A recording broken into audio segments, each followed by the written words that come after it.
And here we go. You know, back again. Phototherapy modulus tautology. Had to find time to get another one up. This is number 425 on YouTube. They count the little YouTube videos too. So, but I'm gonna make this a nice one for y'all. Lot planned. I'm gonna sum it up in 30 minutes, less than 30 minutes. I'm sharing a little bit of Tim Black. I want to share a little bit of Professor Black Truth. Adjusting my mic a little bit, making sure it comes through so clear. You see, hip hop is an American culture created by the children of the 1960 civil rights movement.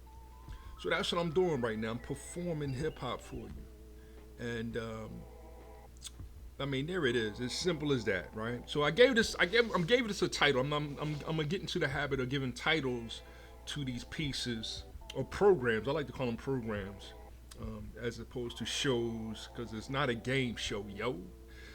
I rather call them programs, because what we have to do is actually we have to deprogram a lot of people, and then reprogram them with good code. Sometimes I remember being at Kutztown University. I used to be in the computer lab. Shout out to Q. With Q sometimes, and a couple other people that took computer science. These are the early days when we still use Pascal. Let me take a sip of this coffee. And after you compiled your program, it would run all these errors. And Q used to print his errors, and they used to get on us about that because he would have so many errors. It's like, no, you can't print all of your errors. So the guy kind of taught us how to look at the earlier code when Pascal, everything has to have a certain order to it. So he used to look at our early code, before we compile it, we look at the top part, and then we can know one error could cause one thing wrong at the top of the program could cause errors all throughout the program, kind of a thing. So, and the same thing is for beginners all-purpose symbolic instruction code, which is basic, and that's what I'm starting with my son. And then we'll get to Pascal, C, C++, and all those things. And I might share a little bit of that kind of content, because that's kind of what I'm doing today with game, group, and color theory. I'm starting off again with algebra, set theory, and logic. Though that's the bottom of the tree. I don't have a display of the tree, but right now I'm sharing a picture of our flag, a foundational Black American flag. 1526 is the date. We'll get into that in 1 second. Let me give you the title. The title of this program is Optimistic Clickbait. Optimistic Clickbait, or Profitable Pessimism and the Tactics of Mental Warfare. That was a mouthful, right? Or a mindful, right?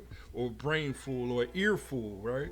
Let me read that to you again, and it's on the bar, but just in case to understand. Optimistic clickbait, or profitable pessimism, and the tactics of mental warfare. There it is. I gotta read that one more time. Optimistic clickbait, or profitable pessimism, and the tactics of mental warfare. There it is. There it is. There it is. That's this whole episode. Let me get through it real quick. Shout out to May Good. This is B1, and I'm sharing this to that page too. Live. I record it live and then share it. She did definitely motivated, because this flag right here, this foundational Black American flag, is why we're getting blocked. Right? This is the flag that the whole world wants to burn, because we represent the B1 FBA, not like us, Gen X, Generation X children. We represent those children that fought alongside Medgar Evers, Malcolm X, Martin Luther King, Stokely Carmichael, all the way up to his name slips me sometimes, and Fred Hampton Jr. I gotta say Jr. and then Fred Hampton pops in my head. Fred Hampton, not Fred Hampton Jr. Fred Hampton Jr. is still with us. That's his son. We'll get to talking about him soon enough. Fred Hampton, and then whoever else you want, George Jackson, Clarence 13X, whoever else you want to add to the list. Yes, we don't exclude John F. Kennedy and Robert F. Kennedy, they were not our enemies. That's one thing foundational Black Americans preach, is that John F. Kennedy and Robert F. Kennedy was not our enemies. Even going all the way back to Lincoln, Abraham Lincoln was not our enemy. So Charlie Kirk isn't our enemy. That's what we've been stabbing. But yes, I do have some of my foundational brothers and sisters still teaching psychological warfare, because now they still talking about racism in the form called white supremacy or superiority as a Western psychological ideology.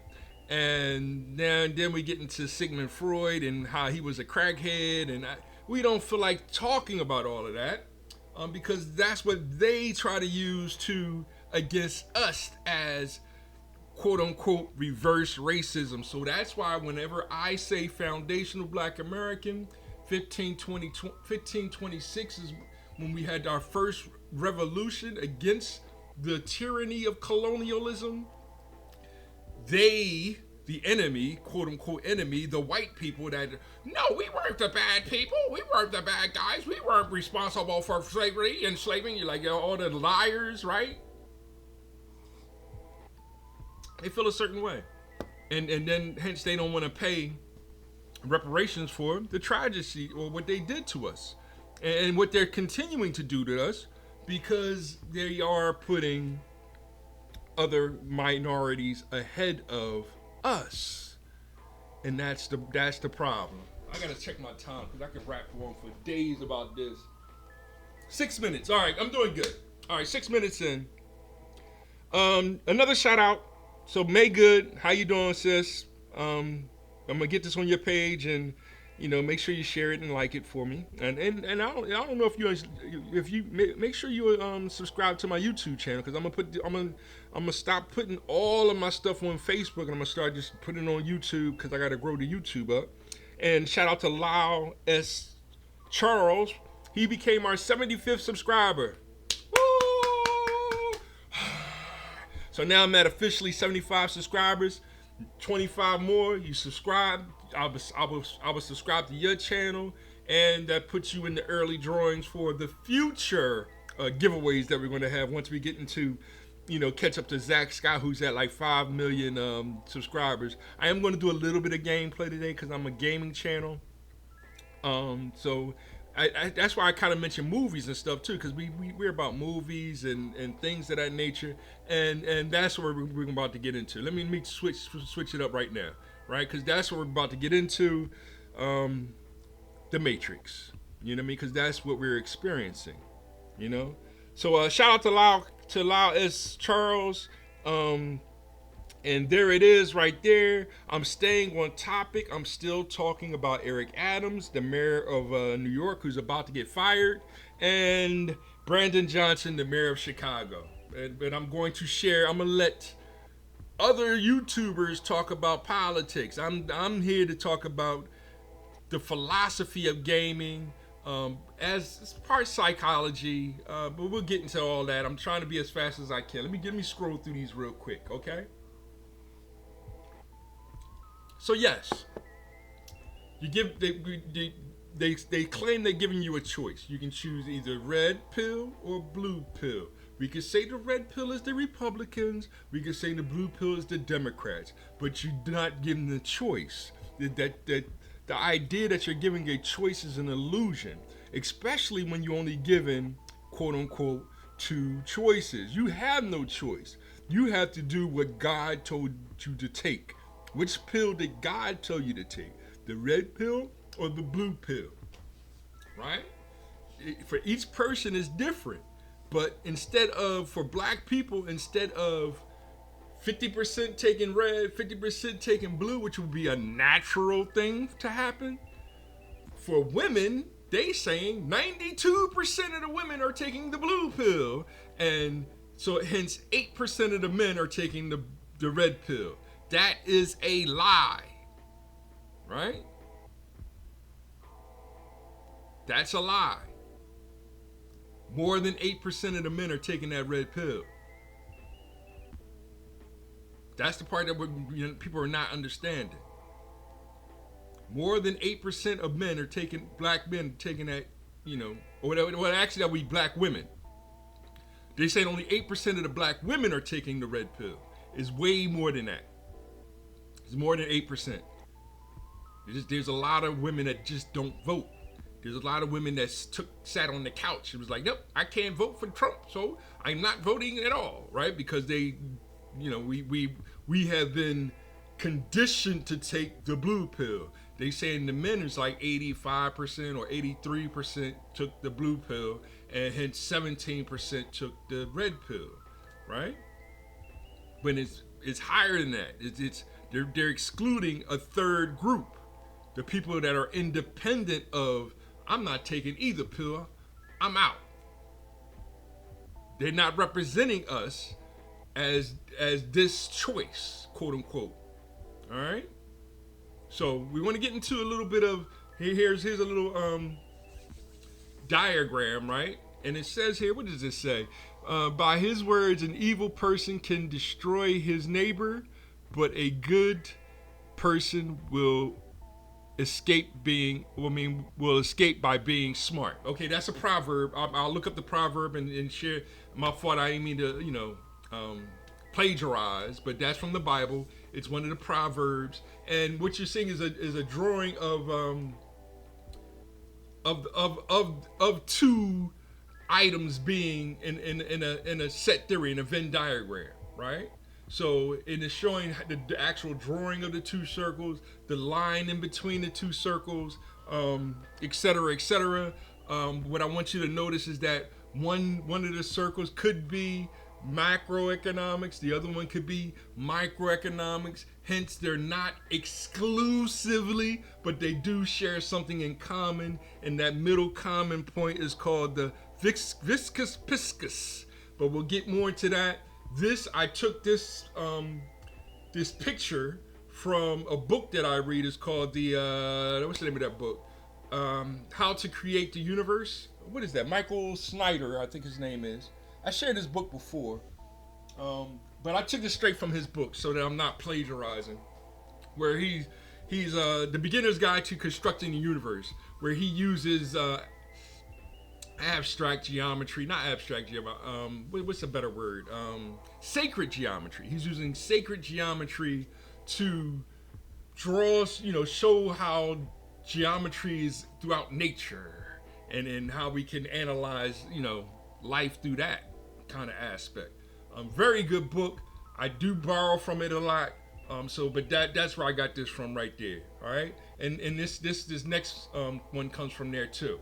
All right. The paradox of the dyad, which is these two circles coming together, is that while it appears to be separate from unity, its opposite poles remember their source and attract each other in an attempt to merge and return to the state of unity. All right. But what I want y'all to notice is one circle being pulled apart, but it's still being, and then hence there's a line between the union, between the intersection of the two, and that's where the birth of a line kind of, that's his aspect of sacred geometry. And first we get a line, then we get two lines, and then we can get 3 lines, would be a triangle, right? So we'll go deeper into that, but he's showing how geometrically we start off with a single point with a certain radius and have a circumference, and then as we add more sides to geometric figures, going from a single line to a triangle to a square to a pentagram to a sixagram, a sevenagram, an eightagram, octagram. As you keep going more and more sides, the more sides, once you get to like infinite sides, you're back again at a circle. I tried to give that to you visually, right? What I also want you to notice is that you have 2 circles connected, right, with a line in between the two. So now you have 4 different chambers, or you need 4 colors in order to fill that, right? I'm going to show you it a little differently with just 3 colors, right? And then we're going to add a little theory to the colors. So I have two things overlapping, 2 circles overlapping. One of them I'm saying is red, is courage. I'm saying white is purity. And when you combine them together, you get pink, love. That's kind of color theory, but it's an emotional aspect of color theory. I'm dealing with, when you're dealing with 3 colors logically, right? You need a 4th color, which is the backdrop, which is black, in order to display all of the colors. You need a canvas. The other picture I showed had a white canvas, right? This one, all the other ones I'm showing, it has a black canvas. And what we portray on that canvas, so the canvas becomes that 4th color. So you need at least, it does relate to a 4 color theorem, but we'll get more into that later on in the proofs of that and everything, right? But I just wanted to show y'all 2 circles overlapping. What that middle section becomes, it becomes a combination of the 2. That's why you kind of need, the primary colors. Like when you're dealing with the primary colors, you have red, blue, and green, or yellow, magenta, and cyan, or whatever the 3 colors are. And then you have it on the canvas. Hence, that's 4 colors that you need in order to display the art. Right? You need at least 4 colors. That's very important. All right? So I'm saying is the same is true with politics. You need at least 4 political parties in order to have balance. I'm going to display it with 3 circles, right? So we have the Republicans, we have the Democrats, and we have the Independents. 3 different circles, all of them overlapping, but you'll notice it's 1, 2, 3, 4, 5, 6, 7. And then the outer, the universe, right? The canvas, 8. So you have 8 colors, actually, right? 7 and then 8 colors, right? There's some people say there's 6 colors to the rainbow. Some people say there's 7 colors to the rainbow, right? But you still need a canvas, right? So I'm saying in order to satisfy the red, blue, and, well, this would be magenta. Well, it's close as, red, blue, and green is the common ones. But when you use yellow, now you're using additive versus subtractive colors, and now that's where I'm talking. That's the kind of color theory that I'm talking about, as opposed to the emotions of the colors. When I see red, I see love, right? That kind of a thing. Some people see red, all they see is hate, hate, hate, hate, hate. And it's like, you have to free ourselves from that kind of thought. All right? So, there it is. I talked long enough about it, and I tried to sum it up as fast as I could. That took me 18 minutes. Wow, I'm going over a little bit. So this might be a 40-minute video, because I'm going to jump right into Professor, let that fall apart, right? And I'm going to jump right into Professor Black Truth in them. And this right here is a pie chart, and that's what the actual, like, the micro aspect of politics would be, right? And what I mean by that is that independent voters actually are the dominant voting bloc, right? He's looking at, I got 67% of Americans are independent, right? And then you'll see only 10% are Democratic. You see 18% are Republican. I even got the Green Party on there to show that there's another political party. I have 2%, which would be other party or whatever. So, but I'm trying to show that you actually need 4, 5, 6, 7, 8. You need more than just 2 political parties to run a nation. It's just that right now the independent party, which I am a part of, the 67%, is being dominated by neo-colonialism, foreigners, other countries, right? They come here, they want dual citizenship. So their alliances isn't with this land. Being a foundational Black American, my alliance is with this land, and they don't like that, right? They don't support that. So what do? They are the ones that's breaking up or trying to break up my community and culture. They're trying to make my culture, hip hop is a worldwide phenomenon, and it came from all over the world. It wasn't made here in America. No. It was made here in America by foundational Black Americans. We are the community that created hip hop culture. Now they're saying that community, right? You know what I mean? H. Rap Brown, he was the enemy.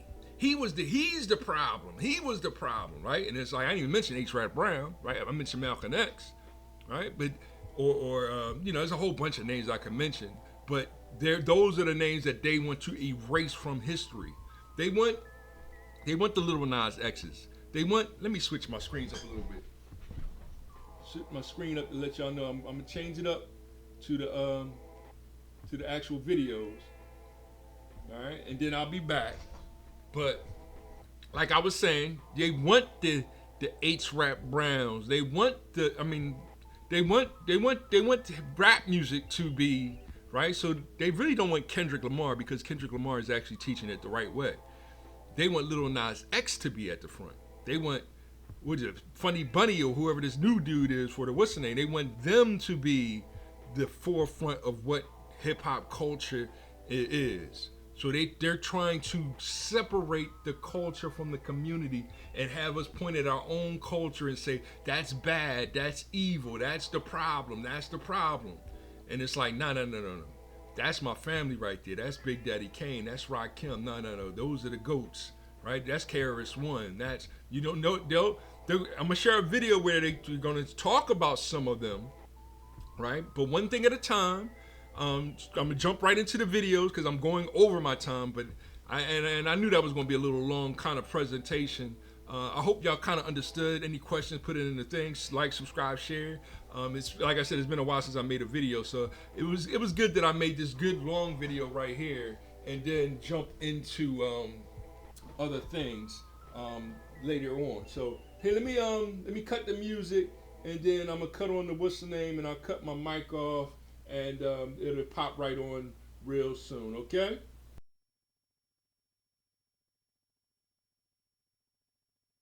With Tim Black. We don't have illegal aliens.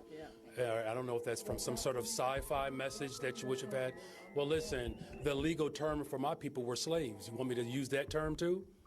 So look, let's just get the language right. We're talking about undocumented individuals that are human beings. The last thing that I'm going to do is accept the type of racist, nasty language to describe human beings. And so as far as our spending... Back to the old tricks. Yeah, whenever anybody in America faces any type of anything they don't like, you got to compare it to black people in slavery. Doesn't matter what it is. Damn it, Johnson, I couldn't get in my parking space because there was no room. That's just like it was being slaves. Yeah, damn it. Black people went through the same thing with slavery. Couldn't find a date for the prom. Oh, Jesus. Just like being a slave, being a black person is a slave. What have we learned from slavery? Whew. I stubbed my toe. Oh, God, I stubbed my toe on the edge of the bed. Hit my shit on the bed. Ah, God damn. Just like slavery. Just like being black or being a slave. Who makes beds with wood? With pieces of hard materials that you can hit your shit on. This is slavery, damn it. Everything is slavery, fam. We were used for every damn thing. And it's one thing when it's a young goofy with purple hair, gray purple hair, whatever, from Seattle. 18, 20 years old, 23. It's another thing when it's a grown-ass man who's a mayor of a city. I don't care what you call people, people that come to the country illegally. I don't know why that's such a stigma to call someone illegal who's doing something illegal. who's in the country illegally. Okay, and I remember when we were having this conversation, Tim, it's not right to call them illegal aliens. It's a stigma. Now they compare that to the N-word. Really, Johnson? Really, that's what we call that? That's the same thing, huh? Okay. How many people were lynched and they were shouting, illegal aliens? That's that word, the N-word, is a word thousands of black people heard white people screaming at them as they were being crucified, as they were being burnt alive. I don't think those are words, the last words that a lot of undocumented immigrants heard before they left this earthly realm. You know what I'm saying? As they were dying, as they were being tortured to death, as pieces of their body were being cut off and put in their mouth to consume. And that's what happened to us. Now, I know it's that a warm, cuddly feeling, right? Some things aren't gonna be warm and cuddly. We gotta tell the damn truth, man. We got this black guy sitting up there making a comparison between slavery. It don't make sense. It's just gaslighting. Now look, white supremacy is real, y'all. Say that. Say that. I'm gonna say that one more time. Say that. Because in case the city of Chicago don't know, you got a black mayor with a black wife, black children on the west side of Chicago. And all of these other administrations that shut down our schools, that shut down public housing, that raided the pensions, that sold off the parking meter, that sold off the Skyway. Those people ran this city to the ground, and now they expect a brother to fix it in a year. Well, guess what? We're off to a great start, and I look forward to fixing they mess, building up our communities for the next 23 freaking years. God bless you, Chicago. Southside Pride. Virtual signaling asshole. Just gaslighting and virtual signaling and using black pain and suffering to get something from another group of people. Hey man, I got no problems. You want to advocate for people that come to the country who want to make more money. Fine, Johnson, fine. Don't use us to do it. Do it on the merits of those people. Do it on the merits of the people that you're trying to help. Stop comparing things that don't go together. Okay? Don't do that. They got countries they came from. I don't know what country. I got to go get a test to find out where I'm from. I have no idea which African nation I'm from. They know where they're from. They just left that mofo of their own will and traveled to a place and just didn't check in and go through the papers and do all this shit. That's it. That's all they did that was wrong. They could leave out, do that shit, come in, and get subsidies and money and get a bank loan. Get a driver's license. That wasn't the savings. I don't know how you could compare that to being a descendant of slavery in this country. I just don't get it. And spending hundreds of millions. We know where we're from. We're from this land, right? I can repeat that over and over again, right? We know where we're from. We're from this land. We're from this land here. That's the only thing that I'm like, I have to get in touch with my brother Tim Black. I'm gonna put a link to the whole video, his whole video. That was only 5 minutes of it. But I'm gonna put a link to the whole video, which he does his own podcast. He does like a 2-hour show. Maybe one day I get to that point, but I'm gonna be more about gaming. Like I said, I'm gonna be more about, the Matrix, as a game, and yes, some of the philosophies and stuff of the game. Yeah, I'm gonna talk about, because every story is religious, political, and scientific.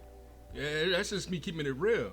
It's now when I'm converting this story into ethics, morals, virtues, and principles for my children, mainly my son, right? Because that's what a father's main job is, to raise their children, not other men, right? Unless them other men are a part of the fatherhood of God or the brotherhood of man. But I like to say and the brotherhood of man, because you're not my enemy. It's just that I have a brownish red skin, and I wanted to brownish red, the dark, I wanted a dark wife to have my son, right? Yes, I had opportunities to, lighter skinned women, right? And, some, no regret. You shouldn't have regret. Like, they good peoples, whatever. I see them today, I quick hug, or whatever, depending on their case, talk about the old times, going to the candy store, whatever. But that's about it, right? It's still community, right? And we still practice the culture. It goes to hip hop, the hippie to the hippie to the hip hop, and you don't stop or rock it to the bang bang, boogie to up, jump the boogie to the beat, move the boogie to beat, right? Thanksgiving coming up, and we trying to come together as a family, and we still hoping that the chicken don't taste like wood, But that's our culture. That's how we do it. Apache, jump on it. That's who we are. We are the Apache tribe that they changed the narrative of the story. Right? My mom still gets upset about Columbus Day. I'm like, Mom, stop being upset about Columbus, because that's what they taught her in high school. They taught her that Columbus came over, he said them, and then the Pilgrims came, and they sat down and had a wonderful Thanksgiving. And it's kind of true, but it's not true. Right? It's the perspective. The other radical side is going to say they came and they just conquered. It's like they didn't come and they wasn't built like that, right? They come and just conquer. They came and they built a fort. And if you were invited inside of the fort, you wasn't invited inside of the fort. If you weren't, right, that's what happened in 1526, right? We weren't invited inside the fort. And it was some black Africans that were in the fort that was like, yo, we don't want to be in here. We want to be free. So they freed themselves. That's what happened. And they became a part of the tribe. So we're talking about a greater number of brown Native Americans. How dark they were depends on, what part of the sun they was aligned with, Yes. That's what the sun affects how dark my skin is too, right? During the heated summers, I get black, right? But in the cold winter, I get kind of light skin. I'm not light skin, but I get, I'm brownish red skin, beautiful brownish red skin. And I'm not saying that I don't have any white, I'm not 1% white. And yeah, I probably am. That's not what I'm saying. And I'm not saying 1% black means you're black. Like that's the ignorance that they push out. Right? That's why Tim Black, I don't know where I'm from. Do you know you're from here? Right? You're probably 70% Native American. Right? 10% African. But since we believe in the anthropologists that say, humanity is African, it's like, all right, we'll get into the, 200, 300,000 years ago on the migration of man. We'll get into that later, okay? Right now, in 2025, soon to be 2026, we trying to rebuild. And one of the things that they're building is a museum. And that's what I'm gonna share with Professor Black Truth right now. Fair use, 1976, copyright. And he's gonna give his little tidbit on the foundational Black American side of what is going on over there. Going on in New York, because they already built one in DC. I never got a chance to go see it, but they're building a hip hop museum in the Bronx, New York. Soon to be open in 2026, which will mark 500 years of, since foundational Black American, right? So, he's going to give his little tidbit on it, but it got Fat Joe in it. And Fat Joe he's Puerto Rican, Dominican, Mexican. He's a Puerto Rican, Dominican, Mexican or something like that, right? That's what he claims to be now, right? All right, cool, whatever, Fat Joe. Like he was, to compare to Punisher, Big Pun, you whack, right? Big Pun, top 5, top 10 all time. Fat Joe, about 75, right? Yeah, top 100, I guess. Right, and that's not good. And I say it in just in fun because, I like Fat Joe, right? These are the crack house. I like some of his songs, but his songs weren't never, 1, 2, 3. The crew was called BDP, right? He was more of digging in the crates, and I love digging in the crates, right? In that crew, he's not top 5 in that crew, and there's only like 5 or 6 of them. I got OC, I got Diamond D. I love digging in the crates, right? But Fat Joe, yeah, you carry them crates. You know, we can let you in the party. Like that's Fat Joe. I'll let y'all know the real, right? And there's no real disrespect, because I carried the case for Cool Kyle. Shout out to him, right? You got to do that sometimes with the real DJ. Now, Cool Kyle, we talking top 5 West Philly DJs of all time, but we'll get into that list later on too.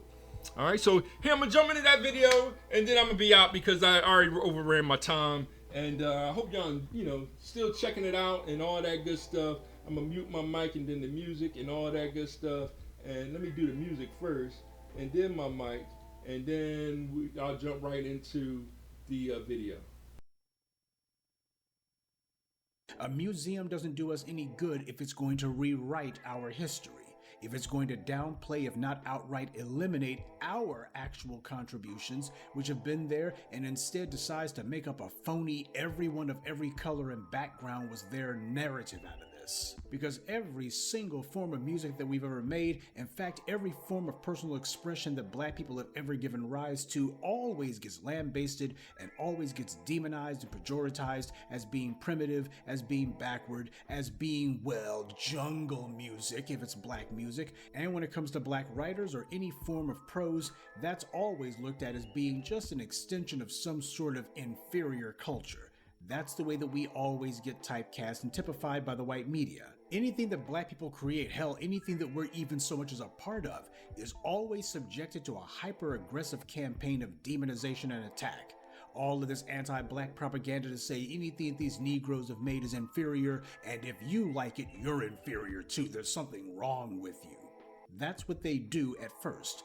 But when Black culture predictably turns out to be way too strong for their weak minds to snuff out, then they decide the second tack is going to be appropriated. When white people make something, when any other non-Black group creates something, that's always theirs. It's something that they made. There's always cultural propriety. It always belongs exclusively to that group. Other people may use it or imitate it, but at the end of the day, you always got to make sure that they, the creators of it, get their credit. But whenever Black people make something, suddenly it becomes community property. It belongs to everyone. Why, Black people may have made it, but it's uniquely American. The museum is not just about New York City, but rather a celebration of the global culture. Now that's just them watering it down so they can go ahead and elbow us out of the way. By claiming that the very things that they tried to snuff out of existence are now American because they failed to kill it, what they're really doing is they're saying it's not Black, it's American, which basically means it has an identity that's going to be defined and ultimately captured by the dominant society. That's the real point. White power has tried to snuff out every single form of music or expression that we've ever created, from ragtime to hip-hop. MTV outright refused to play rap music at all, hoping that it was all just a fad that would go away, the same way that they didn't want to play Black music in general, including Michael Jackson. That's what the dominant society did. But rap didn't go away, and neither did we. So, like they did with jazz and rock and roll, the white media began putting emphasis on any and every white person who was within a 100-mile radius, trying to make them the face of our creations. Because we all know that the white media, or the white backers of any hip-hop museum, are going to give Rick Rubin a ton of space for no reason whatsoever. They're going to make sure that he's always there, this fuzzy-faced frat rat. That's how it always is. They immediately begin looking around for any white person who they can shoehorn into the story and say, well, they were actually the real brains of the operation. None of the stuff that these Black people were trying to do would have gotten into the mainstream if it wasn't for some white folks doing it for them. That's how they always try to rewrite the story. That basically Black people were just dependent on the benevolence of some good, open-minded white people. And you see, white people recognize the value of it. Yeah, the one white guy who was somewhere on the other side of town, as opposed to the other 99% of white power brokers who were trying to kill it. This is the way that the white media memory holds things. This is how they rewrite the collective consciousness. But before they can go ahead and try to sell their lies to the public at large, first they have to legitimize it somehow. And that legitimacy takes the form of trying to get Black folks to stand beside them and to somehow lend our good offices to whatever their fiction is going to be. So that's the reason why these same people who could not care less about rap music or black people or hip hop at all, now suddenly they're going, well, let's make sure we got Big Daddy Kane and the others there. Don't they want to have the Beastie Boys there? Don't they want to have Vanilla Ice there? And the Beastie Boys in particular, one of the lies that they love to tell is basically that the Beastie Boys were responsible for getting hip hop over, having hip hop translate to a mainstream read white audience. Because of them, that is some BS. The Beastie Boys didn't make hip-hop mainstream any more than the Bee Gees made disco mainstream. These people came along later and jumped on a bandwagon that black folks had already built and have been rolling at top speed. Again, I'm not turning my nose up at the idea of a hip-hop museum, and I don't think anybody else should either. It is definitely a worthy art form, and it deserves to be preserved. It's earned the right to be preserved. My question happens to be, who is it who's going to be doing the preserving? Because if the people behind this museum are ultimately the exact same individuals who tried to kill hip-hop in the first place, then as far as I'm concerned, this isn't a museum. It's a mistake. Sloppy Joe and others need to take a step back, a few steps back. I'm not saying that they should be completely and thoroughly censored from the history of hip-hop, but let's make sure that these guys are not put in the first freaking chapter. And anything's going to be said about the likes of Fat Joe, make sure you mention all the slick shots that he took at the very community that created hip-hop. There shouldn't be anyone trying to make any room for pikers or opportunists when it comes to our story. And make no mistake, hip-hop is our story. Everyone else are just tourists. That's the way that they treat black people when it comes to any and everything, no matter how momentous our contributions are. And that being the case, fine.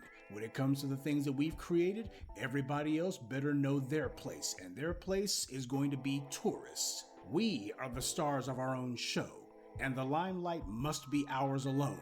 We're not sharing the stage with anybody on this, nor should we. When it comes time for award season, which is what people take as the official recognition of who has merit and who doesn't, all of these white award shows, they have no problem deliberately snubbing black talent and making sure they're going to recognize everybody else's way to say, see, these people, they're more valuable than these black folks over here. Yeah, black folks sold more albums, but everybody else is more valuable. And one has to wonder just how many of the very anti-black racists who are responsible for those so-called award shows happen to have a financial hand in this hip-hop museum.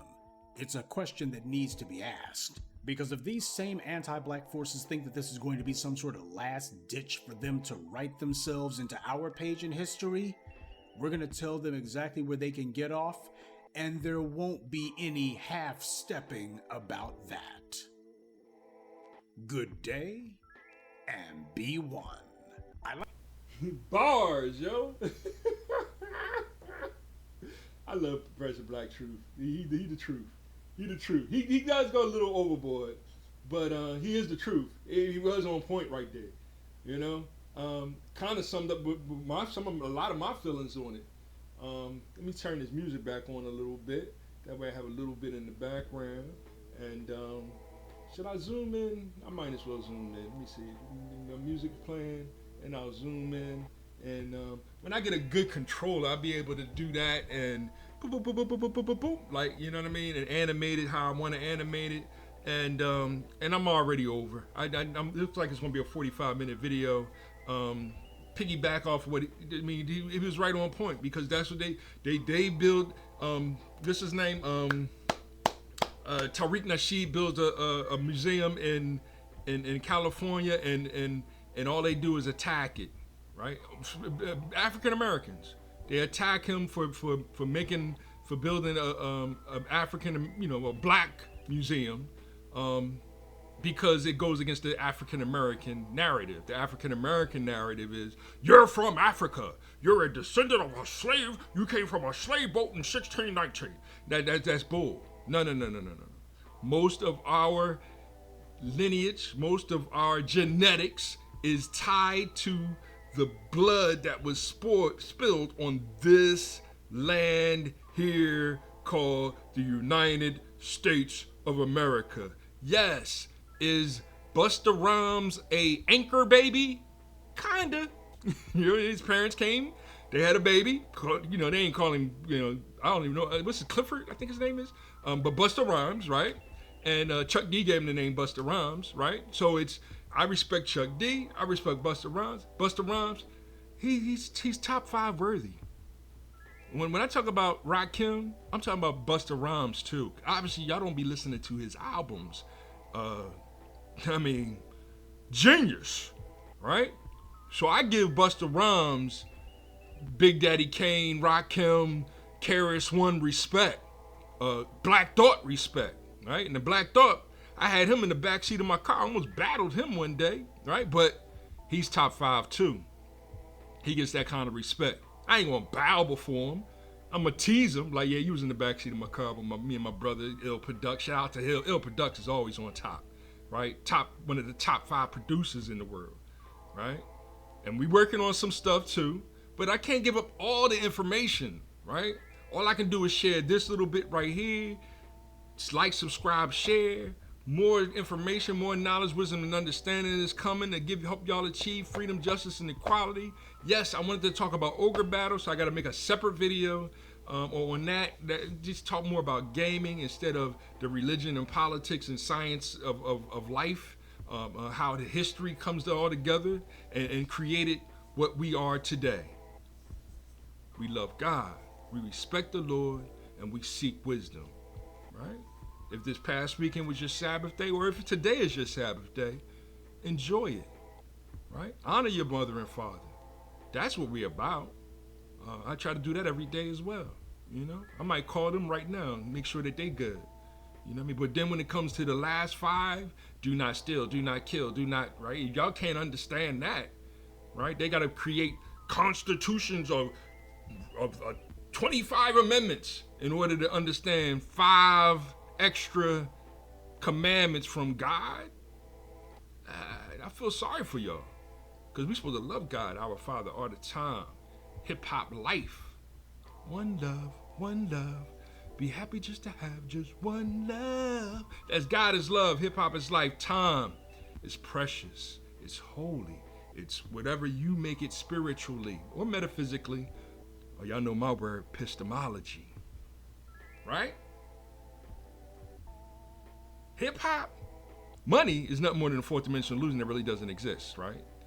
What people do for money. We'll get to that later on too, right? But hip-hop is the art of making the most out of life. 1, God is understood. Happiness, harmony, and peace to you all.